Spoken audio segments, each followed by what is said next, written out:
happy to discuss with you now, because actually I'm a researcher at the CNRS in Paris at the Museum of Natural History. I'm from ecology, so I'm an ecologist, and I think it was 10 years ago, I had a PhD student working on nature experience of nature, and then I have been told about the existence of conservation psychology. I didn't know anything about that.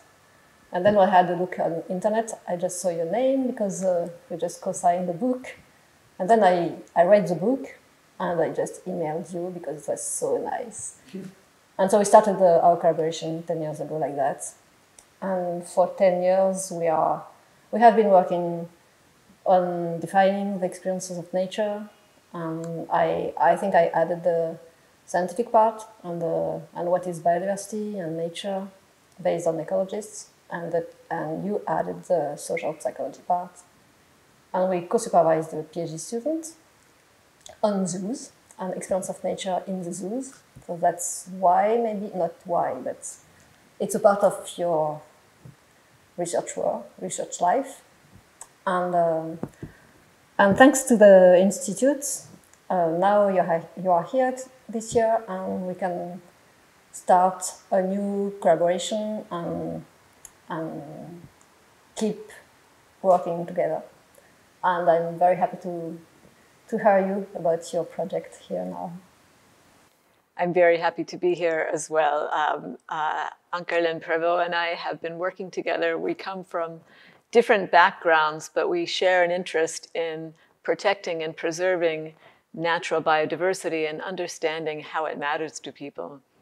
And among the environmental crises we are currently facing is a massive loss of biodiversity.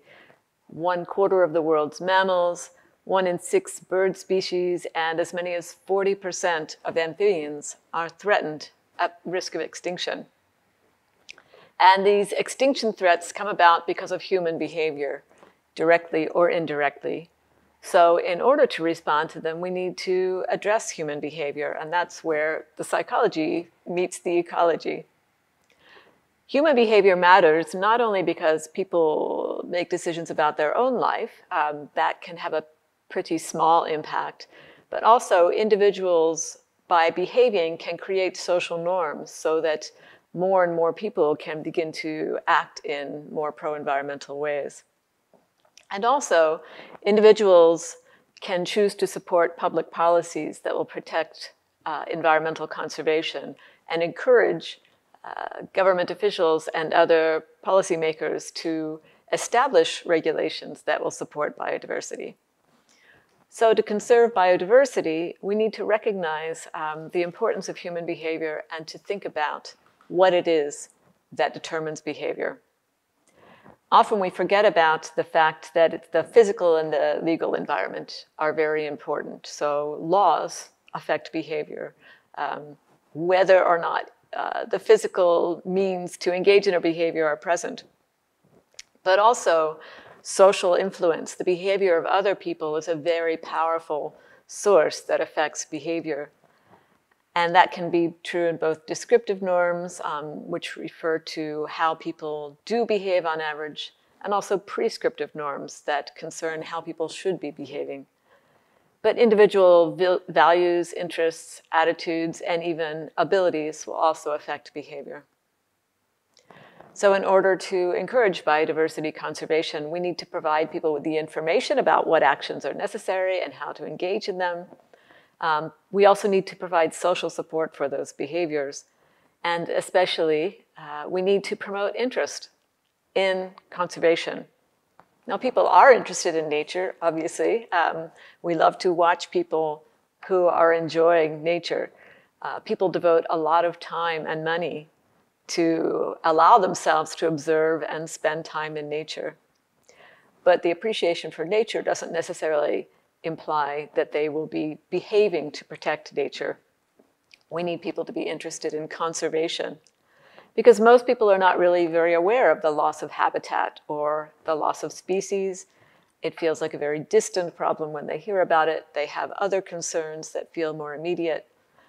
We want somehow to create a feeling of connection to the biodiversity crisis.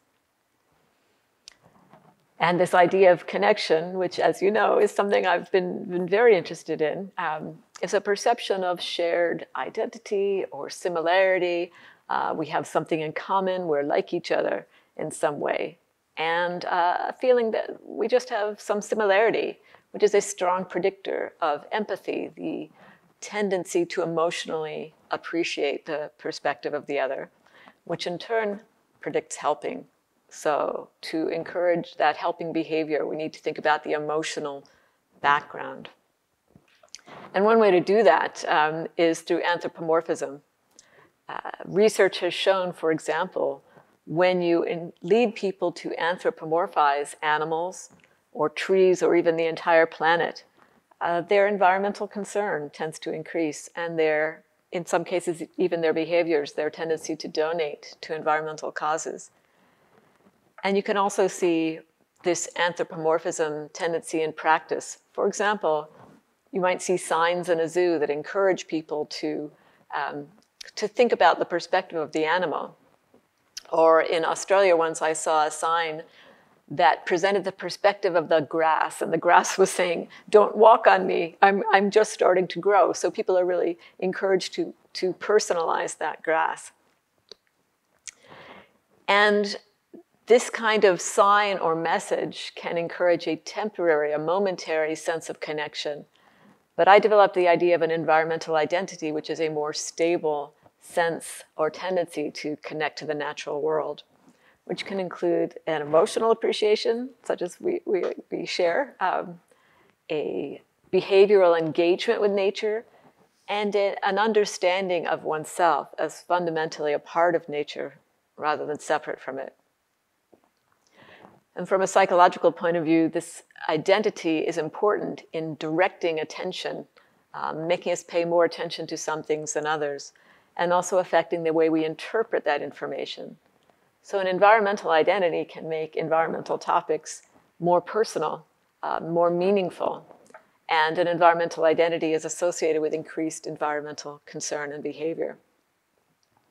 So these environmental identities tend to be constructed from early experiences in nature that are significant, emotionally resonant, ideally in the presence of other people who matter. But as we've been discussing over the past few years, there are fewer and fewer opportunities to engage with or understand or appreciate nature due to urbanization. More people live in cities, due to the rise in technology, so we spend our time looking at computers instead of walking around outside.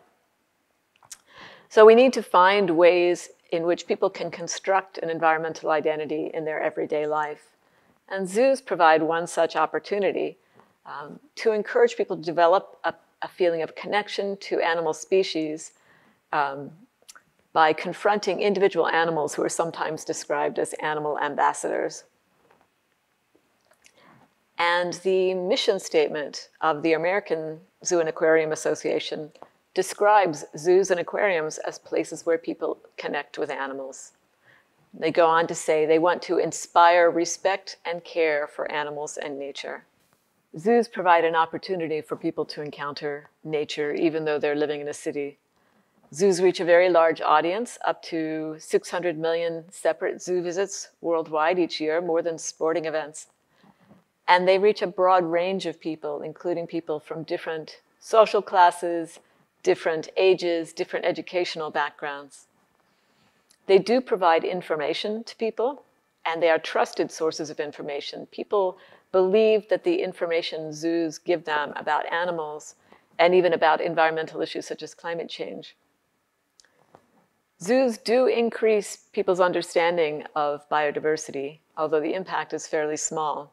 But we know that information alone will not be enough to motivate people to protect nature. Zoos need to also encourage concern, and they do promote concern. Research shows environmental concern is higher among zoo visitors than non-visitors, and among people who are already at the zoo, it's higher among zoo members than among non-members. So one way that zoos can create this concern is by providing the opportunity for emotional experiences and encouraging a connection, a feeling of connection to the animals. there are often signs that emphasize this feeling of similarity and shared experience between visitors and animals. I remember one at the Menagerie at the Jardin des Plantes that talks about the great apes are our cousins. The signs often also personalize the animals, tell us their individual names and ages, and there are symbolic animal adoption programs, which our students studied, that allow people to feel that they're forming a family connection, even though, of course, it's only symbolic, to an animal of their choice. In earlier research, when I was just starting to look at zoos, I categorized over 1,800 visitor comments to look at the ways in which people were constructing a connection with the animals. So some people tried to interact with the animal. That could be by calling to the animal or trying to attract its attention in some way. Some of them would infer the animal's state of mind. They'd say, oh, he looks so sad. Oh, he looks hungry. They would imitate the animal. It was most common for great apes and monkeys, but also for birds or snakes. They would speak from the animal's perspective, just like that sign was speaking for the grass. They'd say, as if the animal was saying, hi, you guys, did you bring me a snack? And they would compare the animal to humans. They'd say, oh, he has fingers, just like we do. So people are using these visits to the zoo for the construction of an environmental identity, which in turn can promote concern. And we do know that people who say they feel a sense of connection to the animals when they're at the zoo are more likely to be concerned about the well-being of the animals. They're more likely to perceive similarity to the animal. They have stronger environmental concern, stronger environmental behaviors, and more interest in helping to conserve the species. But even a sense of connection may not be enough to translate into behavior. So I think it's important to remember that the zoo is not just a place where individuals go and have their own encounter with the animal. They go with other people and have a social interaction during the visit, which can strengthen the bonds among the visitors, but also create those social norms that support care and concern for nature. Visitor groups report that they like to talk to each other, not just about the animals, but about their shared values for nature and their shared conceptions of nature. They enjoy talking about the exhibit signs with their family or companions. And they say they use the visit as a chance to talk to their family or companions about their relationship with nature. And they also say they're interested in learning more about the effects of global warming on wildlife. So these social interactions around environmental problems and around the value of nature may help people to think that change is possible. You know that you're not the only one who cares about wildlife, but that it is a socially shared value. Knowing that others care may encourage you to think that if you do something, other people will support you. And zoo signs can give people specific information about how they can protect wildlife, what behaviors they can engage in, all of which can increase your belief that you can make a difference, that you can take effective action, something we call self-efficacy. So in earlier research, Anne-Caroline and I surveyed visitors to the Menagerie at the Jardin des Plantes at the start or at the end of their visit. And we found that at the end of the visit, their knowledge was higher, and their environmental concern was higher, and their self-efficacy about environmental issues was higher. But the knowledge by itself did not predict concern or intent to take pro-environmental behavior. Only the self-efficacy had that impact. So zoos can make a difference in encouraging support for environmental conservation, but there's also more they could do. They already provide information about the animals, but they could give more information about behaviors that their visitors could engage in. They do provide emotional experiences. People are happy when they see the animals. But they could do more to promote a sense of connection and not objectification of the animal. They do provide social experiences that may increase people's perception of the ability to make a difference or efficacy. But there are also things that zoos can't do or have difficulty doing. For one thing, not everyone likes nature. Not everyone has a strong environmental identity. And even at the zoo, you can see people who might treat the animals disrespectfully or cruelly, depending on the zoo. When zoos go too far in the direction of anthropomorphizing the animal, they may minimize the extent to which the animal is wild and different from humans and has different needs from humans.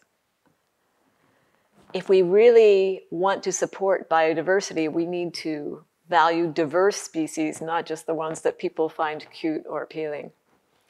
And we need to not just value species, but actually ecosystems and the interconnections among ecosystems. And we need to recognize the value of self-sustaining processes with limited or no human management. So not just managed places to encounter nature that are beautiful, like zoos or parks, but places that are really more wild. If people only encounter managed nature, they may start to think that nature is for humans, that it's only worth valuing nature when it's pleasant. And we need to encourage a diversity of experiences. People should be able to encounter nature as individuals, but also in groups. They should be able to encounter nature where it's separate from their daily lives, but also as part of their daily lives. They need to sometimes make the choice to go and visit nature, but sometimes it should be something they just encounter without intention. And I think very importantly, people obviously like to have positive experiences of nature, but we need to acknowledge that not all experiences are positive. Sometimes you get rained on, sometimes you step in the mud. So negative, recognizing that nature has the potential to not be fully aligned with human interests. If we want to protect nature in the short term, there are a variety of tools that psychology can provide. Think about what behaviors are most significant to leading to a particular outcome, and which ones can be changeable. What are the forces on those behaviors? Is it structural factors like laws and regulations, or the presence of a recycling bin or a fence? Is it the social context, other people's attitudes and opinions? Is it the messages that people are receiving about conservation and about the behavior? And then consider which of those could be affected most easily. When is a good time to make a change to try and affect behavior? If people are changing their habits for another reason, that's a very good opportunity to make a change. So when we all had to change our behavior due to COVID, that was a good time for many people to adopt new habits and new ways of behaving. And so provide people the necessary information to know what behaviors to engage in, but also the social support. But if we really want to change the ways in which people support environmental conservation in a long-term sense, we need to find more opportunities to create and support those connections between people and nature. Thank you, Susan. When I heard you, then I thought about something that how conservation psychology and all that you have talked about could help someone like me who is an ecologist and conservation biologist. Because as a conservation biologist, I used to be concerned mostly in knowledge and of human individuals toward nature and toward biodiversity, because we name nature biodiversity as conservation biologists. And coming to conservation psychology together with you, I discovered the importance, as you say, of the individual identity, concern, attitudes, emotions, personal histories, but also the importance of social norms and institutional norms and social way of doing, and the difference between social groups and the potential inequality or injustice between different social groups towards access to nature, for example. And so all this diversity human-focused diversity is as important as the diversity of non-humans and the biodiversity. This is, I think, very important an important issue that could be assessed by joining these two disciplines from conservation biology and conservation psychology. And you talk about zoos, and zoos provide opportunities for people to encounter living animals. And you said that the zoos are very popular, and it was one of the points that led me accept to work on zoos, because as a conservation biologist, I'm not very much, well, I don't like very much zoos because it's captive animals, and so for many different reasons. But you told me that here we can have access, or we can discuss with so many different individuals and coming from different social groups, and it was really important. But there are also other opportunities to encounter nature, and in the way you talk about with all the urbanization and the modern way of life, where people and children, they go less and less often outside, for example, to play or to have fun. There are other opportunities that the psychologist, Stephen Keller, called vicarious experiences. The experience of nature that are just mediated by a media, like a book or documentary or film or exhibit. And so we have the opportunity here to work together around a special exhibit in the French Museum of Natural History, named the Odyssée Sensorielle. And we plan to supervise an internship in the next month to explore how this exhibit could be considered as a vicarious experience of nature. But to answer this question, we will have to define what is vicarious experience of nature. So this is a part of the job, and it could really encourage more diversity, as you said, of different opportunities to encounter nature, and the diversity of these opportunities just take into account the diversity of people, but also the diversity of nature. So I would just wanted to finish with maybe the hope, or utopia, I don't know, the hope that we could, with our research, but also with our actions, we could encourage the diversity of people to just pay attention and to discover non-humans, so to discover the nature and the different living beings that are non-humans. And they can discover these non-humans as some kind of biodiversity, that is a diversity of species and individuals who live together in relation together with each other, positive or negative, just like humans. But all these non-humans, they don't need humans to live. They don't care about humans. But humans, as our way of life, we are animals and we need non-humans to live because of we constructed our collective lives in close connection with nature and non-humans. And then we can, maybe all this discovering all the diversity of these non-humans could help humans and individuals, humans, to just think about their own place in the world. And maybe it's a way to get a kind of sustainability. That's why I really liked working together between conservation biology and conservation psychology. Thank you, Susan. Thank you. And I think it's clear we will not run out of interesting and important topics to study.